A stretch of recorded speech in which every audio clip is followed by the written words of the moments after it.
What happened with this 8-1 decision isn't being felt yet the way it should be, because on the surface it's being described as technical, procedural, even modest. But make no mistake, this ruling quietly redraws the map of constitutional rights in a way that most people won't recognize until they're already standing on unfamiliar ground. For generations, the First and Second Amendments have been treated as foundational guarantee speech that could not be punished, simply for being unpopular, and the right to keep and bear arms that could not be erased by shifting political winds. What this decision does is introduce a new lens through which those rights are judged.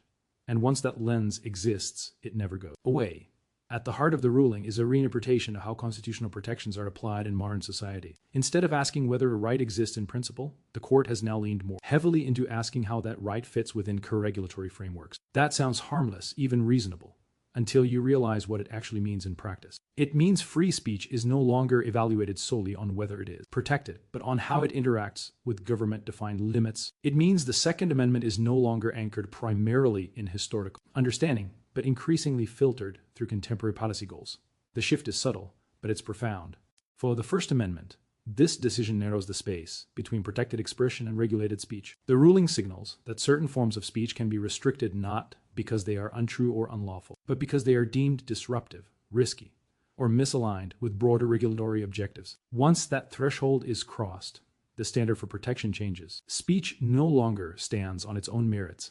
It must justify itself against potential consequences as defined by institutions of power. That creates a chilling effect that doesn't require censorship to be obvious. People begin to self-edit. Voices soften. Controversial opinions retreat from the public square, not because they are illegal, but because the boundaries are no longer clear. At the same time, the Second Amendment is being reframed in a similar way. The decision reinforces the idea that the right to bear arms is subject to evolving interpretations of public safety and administrative oversight, rather than treating the right as something the government must carefully justify restricting. Ruling moves closer to a framework where regulation is presumed reasonable unless proven otherwise. That flips decades of constitutional logic on its head. The burden subtly shifts from the state explaining why a restriction is necessary to citizens explaining why their rights should remain untouched. What makes this moment so consequential is not just what the court said, but what it implied. By approving a broader role for regulatory judgment in both speech and firearm rights, the ruling creates a legal blueprint that can be expanded far beyond this single case. Courts don't operate in isolation. Lower courts look upward for guidance, lawmakers look for permission, and agencies look for validation. This decision provides all three. It sends a message that constitutional rights are not absolute guarantees, but adjustable principles flexible enough to accommodate modern governance. Supporters of the ruling argue that this is simply the Constitution adapting to contemporary realities. They say new technologies, new threats, and new social dynamics require a more nuanced approach. And that argument is compelling on the surface, but history teaches a hard lesson here. Rights that depend on context are rights that can be narrowed whenever the context changes. What begins as a reasonable accommodation often ends as a permanent limitation. The 8-1 split matters as well. When a decision is that lopsided, it carries an aura of inevitability. It discourages future challenges. It tells lower courts that resistance is unlikely to succeed. And it signals to the public that the debate is essentially settled. But constitutional change has rarely come from unanimity alone. It comes from decisions that quietly shift standards while assuring the public that nothing fundamental has changed. By the time the consequences are visible, the legal foundation is already set. This ruling also blurs the line between rights and privileges. A right, by definition, exists independently of government approval. A privilege exists at the government's discretion. By allowing broader regulatory interpretation to shape how the First and Second Amendments function, the court inches those rights closer to privileged status, not revoked outright, but managed, conditioned, and monitored. And once that happens, the character of liberty changes. People often ask how constitutional rights can erode without a single amendment being repealed. This is how. Through interpretation, through standards that evolve, through decisions that seem narrow in isolation but powerful in combination. Today, it's a specific application. Tomorrow, it's a precedent. And the day after that, it's the new normal.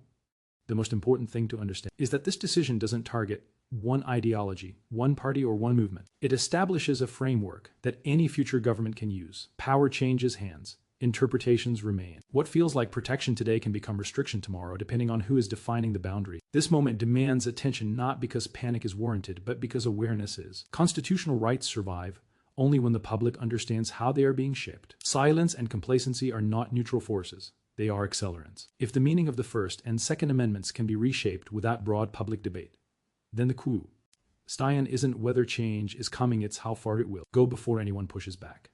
What truly turns this ruling into a nationwide turning point is what happens after the gavel falls. Because Supreme Court decisions don't stay confined to courtrooms. They move outward quietly and quickly into legislatures, agencies, police departments, schools, workplaces, and everyday interactions between citizens and the state. This 8-1 decision doesn't just resolve a legal question, it hands over a powerful new reference point that governments at every level can now lean on. And once that reference point exists, it begins to shape reality. Almost immediately, lawmakers will look at this ruling as permission. Bills that once stalled due to constitutional concerns will be reintroduced with new confidence. Language will be adjusted, not to avoid violating the First or Second Amendments, but to fit neatly within the interpretive framework the court has now approved. Regulations that were previously considered legally risky suddenly become defensible. What used to be a constitutional red line becomes a gray zone.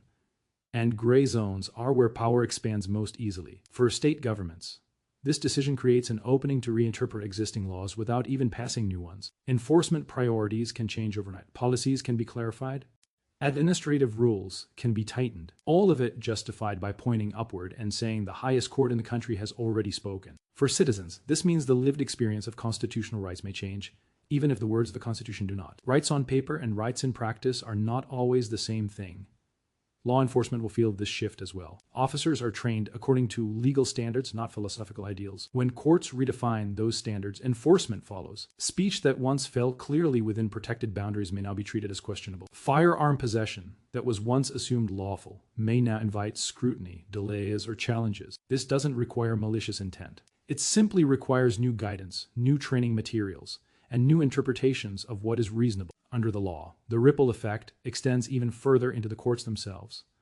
Lower court judges are bound by precedent. When a Supreme Court decision introduces a more flexible, regulation-friendly framework, that framework becomes the default lens for future cases. Challenges to restrictions on speech or gun rights will now face a higher bar. Plaintiffs will be told that the issue has already been addressed, that the balance has already been struck. Over time, this discourages legal resistance and normalizes limitations that would have once sparked serious constitutional debate. And then there's the cultural impact, which is harder to measure but just as powerful. When people sense that their rights are increasingly conditional, behavior changes.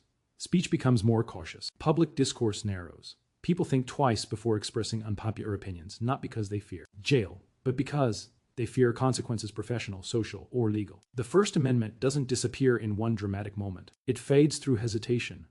The same is true for the Second Amendment. When regulations become more complex and enforcement more aggressive, ownership itself can feel burdensome. Delays, paperwork, and uncertainty act as deterrents even when outright bans don't exist. The right technically remains, but exercising it feels increasingly difficult. That's not an accident of bureaucracy. It's a feature of regulatory expansion. What makes this especially significant is how durable Supreme Court precedents are. Political winds shift every few years. Administrations come and go. But court decisions can shape policy for generations. Even when the composition of the court changes, prior rulings continue to exert gravitational pull. Future cases will cite this decision not as an anomaly, but as settled law. The longer it stands unchallenged, the more authoritative it becomes.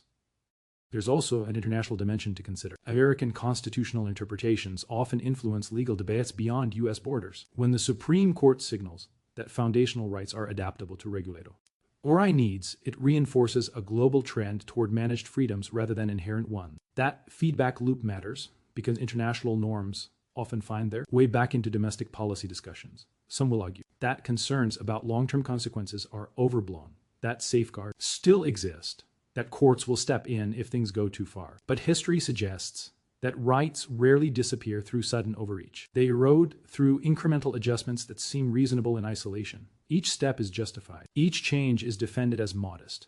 By the time the pattern is clear, reversing course becomes extraordinarily difficult. This ruling also sets the stage for uneven application across the country. States with aggressive regulatory agendas will push the boundaries quickly, while others may move more cautiously. The result is a fragmented landscape where constitutional rights vary significantly depending on geography. That undermines the idea of equal protection and national standards, replacing them with a patchwork of interpretations tied to political climate.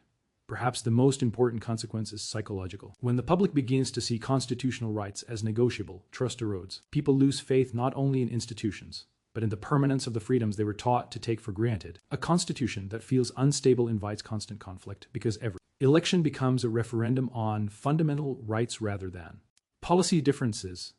This is why the impact of this decision can be measured solely in legal terms. It reshapes incentives, behaviors, and expectations. It empowers regulators, discourages challengers, and subtly redefines the relationship between citizens and the state. Whether one agrees with the outcome or not, pretending it's limited or temporary misses the point entirely. What happens next depends on awareness and engagement, because precedents don't enforce themselves, people do. And once a society stops paying attention to how its rights are interpreted, it does take long before those rights start meaning less than they used to.